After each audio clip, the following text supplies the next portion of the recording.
À défaut de vouloir changer le monde, redéfinis ta propre personne. Et de cette redéfinition, sois une inspiration pour le monde qui t'entoure, ta génération ou celles qui te succéderont. Quiconque veut revenir en vérité au tout miséricordieux, traque chaque parcelle de fausseté en lui-même, car il aspire à devenir exclusivement et entièrement ce que l'Éternel aime. Il ne cherche pas à paraître parfait, il veut être avec ses imperfections, sachant bien que son Seigneur le sonde au plus profond et que seul son Créateur détient la guidée de son âme, donc le chemin de son amélioration.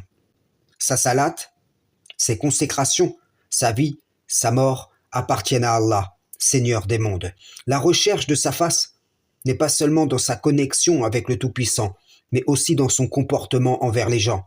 D'ailleurs, dans tout ce qu'il vit, tout ce qu'il traverse, ce qu'il atteint, ce qu'il ressent, ce qui émane de lui. Il écrit son livre devant celui qui reprend son âme pendant son sommeil, celui qui sait ce qu'il a avancé durant le jour, comme il sait ce qu'il a remis à plus tard. Celui qui lutte dans le bon sens donne une direction précise à son existence. Il donne les justifications à son cœur d'aimer le bien ou d'haïr le mal, sachant bien que parfois, même peut-être souvent, il devra lutter contre ce qu'il aime de mal et se contraindre à faire ce qu'il a en aversion pour son propre bien. Et tout ceci fait partie de la sagesse propre à la bonne éducation.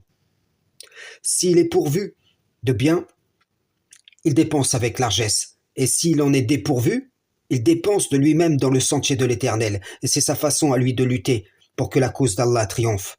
Il se tourne vers le Seigneur en tout temps, dans sa jeunesse comme dans sa vieillesse, dans la joie comme dans la tristesse, dans la santé comme dans la maladie, sachant bien qu'il doit tenir bon jusqu'au terme de son pèlerinage sur terre. Il ne cherche pas les rappels qui le rassurent, il se confronte à la vérité. Il cherche les rappels qui le structurent. Enfant d'Adam. Tout ce que je dis ici, les adhérents des idéologies pourraient aussi le dire. L'adhérent au judaïsme le sait, le catholique, le protestant, le chrétien, l'évangéliste, le nazaréen le reconnaît, l'adhérent au sunnisme, au chiisme, au soufisme, au coranisme et ainsi de suite l'atteste aussi, mais en même temps, il le nie. Oui, en même temps, cette connaissance de la vérité et l'illusion de la vivre est niée par tous ces gens. Ces âmes qui utilisent les enseignements divins dans le champ de l'adversaire. Ils sont ceux qui rejettent leur Seigneur, s'opposant les uns aux autres par leurs mensonges respectifs. Pourtant, ils ont tous été appelés à la religion pure, mais n'étant pas satisfaits de la promesse divine, ils se sont laissés dominer par leur ennemi qui est devenu leur allié. Répondant à ces appels, devenus dogmes, leurs efforts ont divergé, se sont égarés, et quand mon appel les atteint, ils ne peuvent croire à ce dont ils se sont écartés, à ce qu'ils ont nié auparavant. Frères et sœurs en islam, salam, shalom.